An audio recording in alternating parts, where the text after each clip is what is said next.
Diaporama, TF1 diffuse le nouveau spectacle des Enfoirés au profit des Restos du Cœur. TV Magazine s'est glissé dans les coulisses avec les artistes. Les escaliers de la butte sont durs aux miséreux, chantait Cora Vauquer, en 1955, et aux amoureux, qui pourtant s'y retrouvaient de bon cœur. Les marches qui montent des coulisses à la scène du Zénith de Strasbourg ne sont pas plus confortables. Mais, les soirs de représentation des concerts des Enfoirés, qu'est-ce qu'elles sont fréquentées? Des voyageurs les montent en courant comme s'ils allaient prendre le train pour chanter Je m'en vais de Vianney, des dandys papotent en les descendant, après avoir repris Winner Takes It All, d'ABBA, des fêtards chics en smoking, robe du soir prêts pour entonner les démons de minuit se racontent des blagues pendant que sur scène, entre deux tableaux, un artiste rend hommage à Johnny ou à France Gall. Comme Amir, qui a les larmes aux yeux en chantant que je t'aime. Tout au long de la soirée, les visages passent et repassent, et les tenues changent. Voilà, des cowboys qui s'engagent dans l'escalier avec Christophe Maé dans le rôle de l'homme à l'harmonica et qui croisent la danseuse étoile Marie-Agnès Gillot en moon boots tandis que Zazie passe gracieusement chaussée de tongs. Dans cette minuscule arrière-salle, au pied des marches, il y a ceux qui vont plus lentement. Kenji arbore une attelle après un accident à la jambe et Mimi Mati, récemment opéré du dos, déambule à l'aide d'une canne customisée par la troupe. Il y a même les enfants des artistes. Ceux de Marc Lavoine, Christophe Maé et Nicolas Canteloup jouent dans l'escalier, mais gardent un œil sur l'écran pour ne pas manquer le passage de leur papa.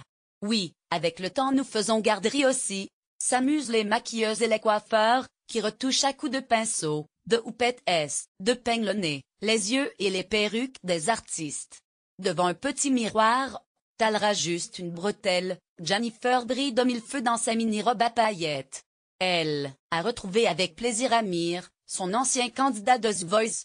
Lire aussi, moins Slimane révèle pourquoi il ne veut pas rejoindre les Enfoirés, davantage d'élégance et d'émotion. Côté scène, adieu le burlesque, les situations saugrenues et les peaux pourries, ou parfois les différentes mélodies se perdaient, ainsi que les voix. Reposant sur une thématique intitulée sobrement musique, le nouveau spectacle des Enfoirés est empreint d'élégance et d'harmonie, la production ayant choisi cette année de mettre en valeur les mélodies et les textes, et de miser également sur de grands classiques, comme Memory ou 100%, interprétés par plusieurs voix.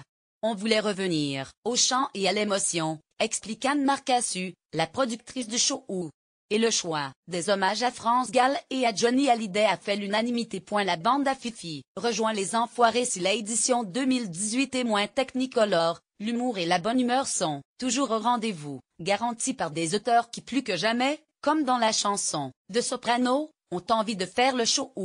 Ainsi Philippe Cavrivière et Laurent Vassiliane, les auteurs de Nicolas Canteloup lui ont concocté le rôle de Denis Grognard dans une épique parodie de Koh Lanta.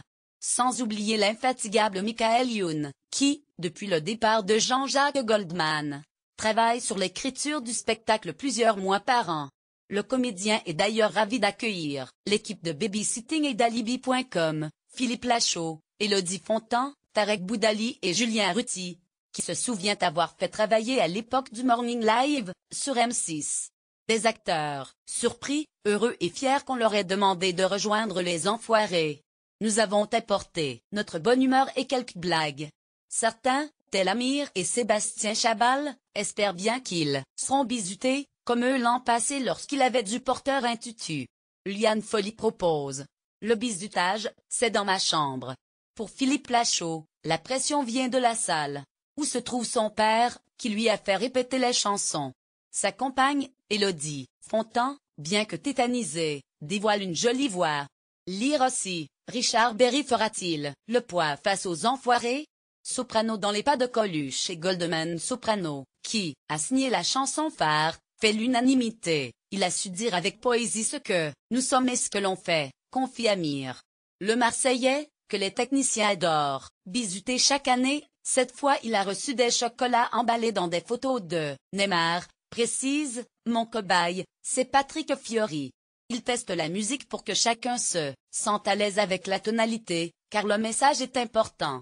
Ce que Patrick Fiori confirme, je pense que Coluche aurait pu écrire ce texte.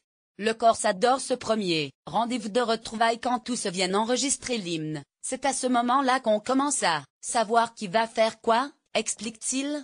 J'aime beaucoup le tableau avec la chanson d'Aznavour comme ils disent, et aussi me retrouver au piano au milieu de la foule, car ne le fais jamais pendant mes propres concerts.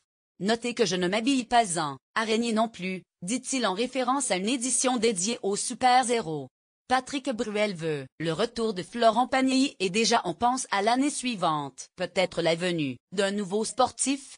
On va voir à l'issue de la Coupe du Monde, avance Anne Marcassu.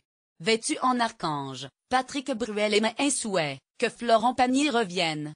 Pendant ce temps sur scène, inlassablement les artistes rappellent l'objectif du concert, un DVD du spectacle, acheter égale 17 repas et un t-shirt vaut 10 repas au profit des bénéficiaires des Restos du Cœur. Comment aider les Restos du Cœur? En rejoignant les 71 000 bénévoles de France, www.restosducoeur.org/devenir bénévole. En effectuant un don, via le site de l'association, www.restosducoeur.org, par courrier, restaurant, du Cœur, 42 rue de Clichy 75 009 Paris, ou par SMS, envoyez don au 92 424. En devenant entreprise, mécène, partenariat@restosducoeur.org. En faisant un leg, service leg@restosducoeur.org.